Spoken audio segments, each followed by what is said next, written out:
are these people?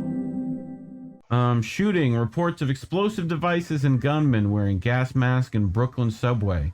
The shooting took place at the 36th Street station. Anywhere y'all know where that's at?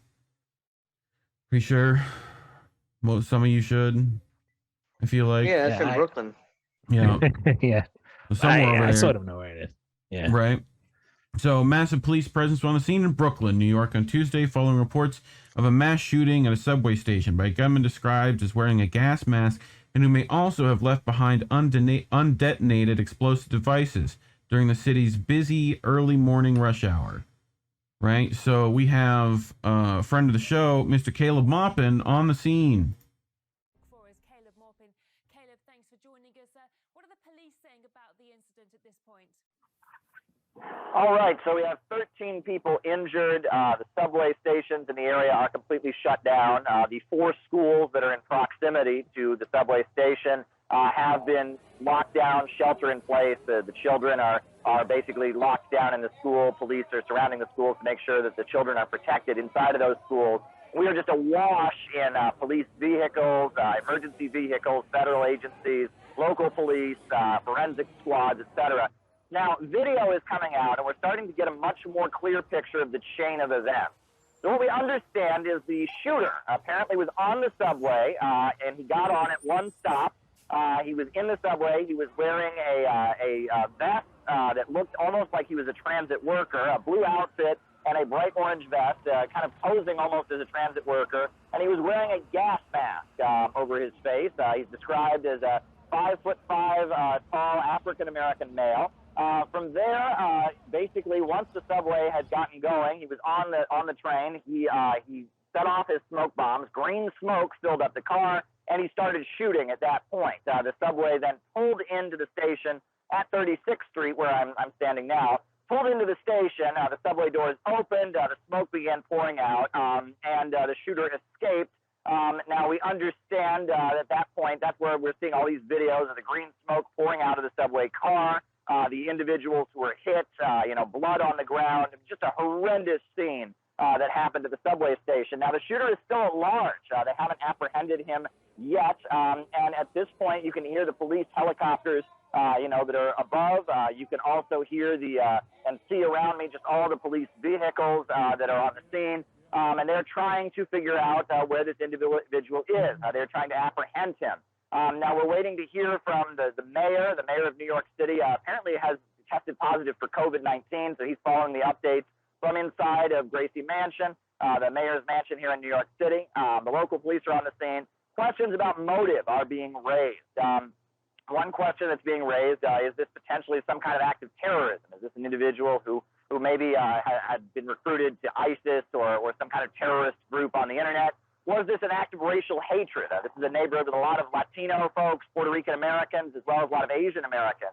And so people are wondering about the motive of this shooter. Also, questions are being raised about gun control because New York City has some of the strictest gun laws of any place in the country. New York City is notorious for its gun laws. You can't even have a hunting rifle without a permit. For a long time, the NYPD had a policy of stop and frisk where they were patting people down randomly to search for firearms. If you get caught with a gun here in New York City, which you are not permitted to have, you go to jail for many years.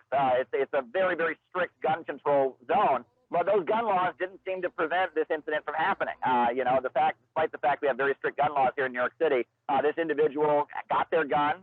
From what we can tell, they got their gun. Not only did they have their gun, but they also had smoke bombs, and they managed to get into the subway, set off the smoke bombs, start shooting, injure 13 people with their gunshots. It's quite a horrendous incident. A lot of people are in shock. This happened at rush hour when the subways are very, very crowded. A lot of people were on their way to work, school kids on their way to school. It's a lot of people are just horrified by this incident and what happened and asking questions about how this could have happened and what could have gone wrong with the city's security apparatus to allow it to take place. So a lot of questions are being asked. People are seeing this as almost a test of the new mayor and his relationship with the police department. The previous mayor, Bill de Blasio, was someone who was aligned with defund the police, and and in some of the protests. And Eric Adams is himself a former police officer that's the current mayor of New York City. He seemed to have a better relationship with the police department. Federal agencies are on the scene as well. At this point, we'll be waiting to hear from the police department about what's going on. If this suspect is still at large, you can expect there's going to be what they call a manhunt, where they are going to scour the city for this guy and find him and make sure that he's taken off the street and taken to jail to face charges. That's kind of the situation here. The question is, will a bounty be placed on the individual, perhaps? Will there be a reward for anyone who can turn him in? One thing that people are pointing out is that anyone who was perhaps a friend or a relative of this shooter and knew he was going to do something like this and didn't report him is also in very serious criminal liability. I mean, if this person is someone's relative or friend and he was telling people he was going to do something like this, he was making plans and they didn't turn him in, they themselves are also criminally liable. That's kind of a situation here in New York City. But the whole area is on lockdown. The subways are shut down in this part of Brooklyn. This is Sunset Park, Brooklyn. 36th Street and 4th Avenue is the subway station where the smoke came out of the subway, and then the individual fled the scene after shooting, where those horrendous images that are filling social media have surfaced. So that's kind of the situation here. A lot of police helicopters, a lot of police vehicles on the scene, NYPD forensic squads, federal investigators. It's an intense scene here in Brooklyn, New York, in the aftermath of a horrendous and shocking incident. Indeed. Sarti's Caleb Morpin. Caleb, thank you very much for the update there. We appreciate it. It is a developing story. Like you say, the shooter is still at large, so we'll be coming back to you for more updates later on. Thank you. Oh, so that's the rundown. What did you guys think so far? Any thoughts yet? Well, I mean, they arrested a guy, by the way. Yes. Yeah. Caught him today. Yep. His name is Frank. Not the cop. So we'll get into that. Caleb Morpin. Caleb. We don't want to watch that again. So this is just kind of continuation of essentially what Caleb said, that multiple people have been shot in Brooklyn, right? Several on detonated devices, right? The extent of the victim's injuries weren't clear, right? So this was like, I got this all yesterday pretty much. So there's new stuff. Yeah. So yeah, at around 8:30 they were called in, right? And NYPD trying to catch a suspect, all that fun stuff. The preliminary indication from law enforcement, according to the Times, were that 5 people were shot and police were seeking a man with a gas mask and an orange construction vest. Have you guys seen the photos online of what he looks like and stuff like that? Right? Like someone, I think, got screen grabs of that. American. Yeah. So he's American. I wanted to cover who caught him, right? Because it wasn't the cops. No. The cops didn't do that. It was this guy. So let's play a little bit of him. I'm good. My name is Zach.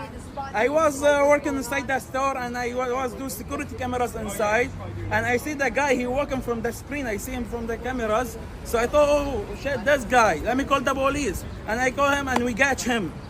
Zach, you were a hero. Thank you so much. No problem. We try thank you. to make the people safe always, because the people is nice, the life is nice, Thank you, Zach. Meanwhile, what were the NYPD doing? Theory. Right? Like shoving some tents into, they're too busy cracking homeless people. Yeah, like that's what they're doing. Like literally, like 2 blocks away from where this guy was, that's what they were doing. So interesting little bit of news. But they found this guy's videos, right, that he had put up on YouTube, right? And then YouTube immediately deleted them because people had found them, right? The shooter's videos, right? But I have an excerpt of stuff that was said. So you can sit on your fucking ass in a mansion somewhere and have enough, have money or wealth, and sit around smelling your own fucking piss, whatever the case may be. But I gotta remind you, all of that shit can be taken away from you in the blink of a fucking eye. and you can be stripped butt naked and put in an orange jumpsuit and thrown amongst motherfuckers who are from the ghetto or some shit. Nobody would know the difference. Go take a look at images of the Jews after they were in Auschwitz for a while. Some of these people in Auschwitz for 6 or 7 months, they were doctors, they were lawyers, they were professional people, but you can't tell a professional from a bum on the street. You really think you are different from a fucking Jew, a white Jew in Europe? You think that they think of you any different way than they do a white person, even though they're a Jew? They're still white. And look what they did to them. What the fuck you think they're gonna do to you, N-word? What they gonna do to you? And that's true for Ketanji Brown. She's no fucking special case. She's no, she's still a N-word. She's still a fucking N-word. Get the fuck out of here. This is what they see. That's why he wrote it weird. I copied it word for word. That's why they were fighting this shit tooth and nail. That's why they turned their back and walked out. Ain't nothing changed. The situation is only making that silent white majority more determined to do something that they have had in their back of their minds, but never wanted to bring the forefront of their fucking mind, which is to fucking get rid of us, because that's what they do. But they're not fucked up right now. As long as they're comfortable, as long as they have to see you every day, they see you in passing, and you're not trying to marry their daughter, move into their neighborhoods, and have kids. Whatever the case may be, they just tolerate your fucking existence. But one day, our existence is going to be intolerable, and they're going to do what they do naturally. Kill. Commit genocide. This is what they do ultimately when they become uncomfortable, when they start losing what they had. They have to find somebody to blame. It's not their fault. It's those fucking N-words. If we just get rid of them, we can make it. There's no peaceful ending to the U.S. It was born a violent birth. It's going to die a violent death. It's just a matter of time. So that was part of his video. The video was like an hour and a half, something like that, if I remember correctly. Yeah. But yeah, I mean, I think but so New York Times covered a bit of it today. In what appears to be his latest video posted Monday, James talked about someone who engaged in violence and ended up in jail. He said he could identify, but talked about the consequences. I've been through a lot of shit where I can say I wanted to kill people. I wanted to watch people die right in front of my fucking face immediately. But I thought about the fact that, hey man, I don't want to go to no fucking prison. In one video posted online in February, James criticized a plan by New York City Mayor Eric Adams' administration to address safety and homelessness in the subway, in part through an expanded presence of mental health professionals. In that racist and rambling recording, James said the new effort was doomed to fail and described his own negative experience as city health workers during a crisis of mental health back in the 90s, 80s, and 70s. So, yeah, what do you guys think there? Well, I like how they slipped the word racist in there. Right, from the New York Times? Yeah, they have to smear him as a racist. But obviously he is disturbed because he shot a bunch of people he didn't know. He doesn't know who those people on the train are. He doesn't know if they're rich or the people that he described in his video. In his words, you can't tell the difference. Right. So I mean, you can't just indiscriminately start shooting people because you might get a few of them that are part of the problem. It seems he's just a very angry guy. This is all a product of the downfall. This is like a small little part of the empire falling. You're gonna get more of these school shootings. All that stuff is all part of it. People are becoming more desperate. There's so many different issues.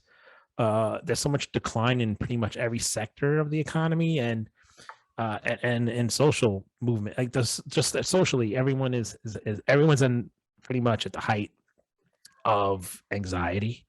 And it's fermenting. It's getting worse and worse.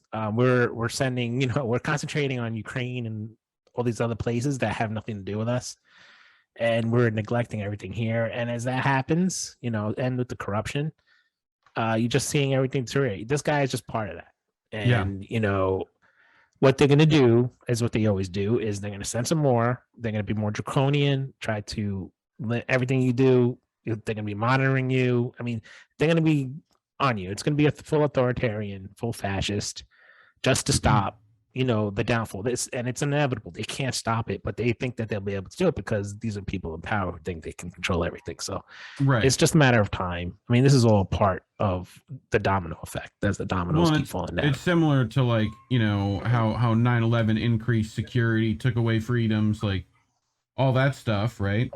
Right. They use it to their advantage. Yeah. They use it to their advantage, and but still they're losing control, and the more control they lose, the more they're going to try and clamp down on everything, but at the same time use the crisis to their advantage to gain power.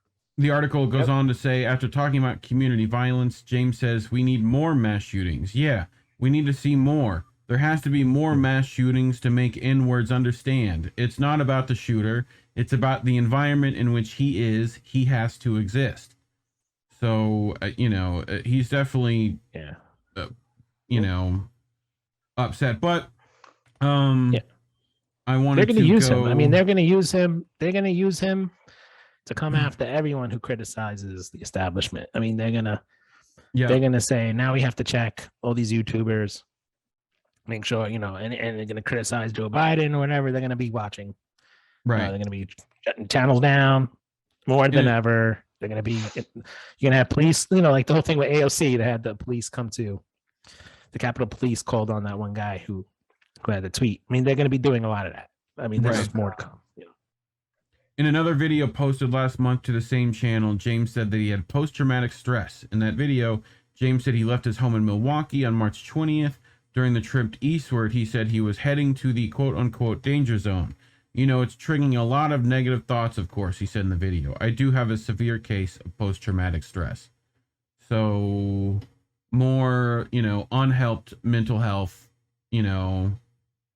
so that's also not great. But I wanted to showcase a bit of stuff from Alex, at Equality Alex on Twitter. Alex Caracattensis. I think I said that right. Hopefully, Caracatessanis, something like that. Right. Sorry for butchering your name if I did. So the New York Times has written another. Here it is. So today, the New York Times responded to a mass subway shooting with a relentless string of propaganda. Let's look closely at how the New York Times used a crisis to boost police talking points and lies in some creative ways. So first, New York Times used the mass shooting to direct readers to unrelated articles awash in police talking points. I've separately addressed the reporting that New York Times tried to use the mass shooting to get more attention for here. Here's what you need to know. Shooting in subway comes amid rise in gun violence across the city. Tuesday's shooting is reminiscent of a string of other incidents in recent years. A rise in shootings has rattled the city and colored perceptions of public safety. This is all just blatant, consent manufacturing, in my opinion. I smell more money going to the NYPD. Yeah, of course you do. Yes, you do. So, I smell it. Their budget $1 billion. Yeah. The New York Times has written another story about crime in New York City that does not once mention the concepts of poverty, inequality, medical care, housing, education, or availability of guns. It's a remarkable pattern of propaganda. So for background, today's article is supposedly about how perceptions of rising crime, despite homicides going down, are creating quote-unquote anxiety that New York City, quote-unquote, might be regressing to a violent past. So are they want to bring back stop and frisk? Is that what they're going to try to do? Don't know. They're going to blow up the budget. Right. Eric Adams, a former NYPD police chief. Yes. Or commissioner. Yep. Yeah. I want New York to go back to where it used to be, where it was actually New Yorkers there. Right. Nobody's from New York anymore. Yeah. But that other guy who stopped him, that guy felt like a real New Yorker. That guy was cool. Yeah. We gotta go. There is a huge homeless problem in New York, right? And homeless people are thrown out. They're treated like crap. I personally know people that have assaulted homeless people. I've seen them on the street. They just walk up to them, kick them in the head, punch them, beat them, walk away. I've seen this all with my own eyes, and they get treated like shit. And now they had the cops treating them like shit. They have nowhere to go, and they don't want to go to these the centers that they send them to because they're shit. They're you know, they're bad quality of life. They're like draconian rules there. They don't get to do anything. They're told constantly what to do. These are grown people. They can't be told when to eat, when to go and leave. So they don't want to go there. They don't want to go to the care centers. They want to go. They want to be, we have money. There's plenty of abandoned buildings and abandoned homes that are just sitting there, and they can live. They can rent them out. They can provide them homes and food, but they don't want to because they want to give the money to the police. Yeah. No, I mean, it's like, I just think it's the also the camera, none of the cameras were working. Like, that's also part of the story. Why are none of the cameras working? It's real convenient when any of these things happen with no cameras. Like, they have him on camera, but not in the actual incident. They do have him. They have him outside the subway, walking down the street. Yeah. Very convenient. Yeah. But anyway.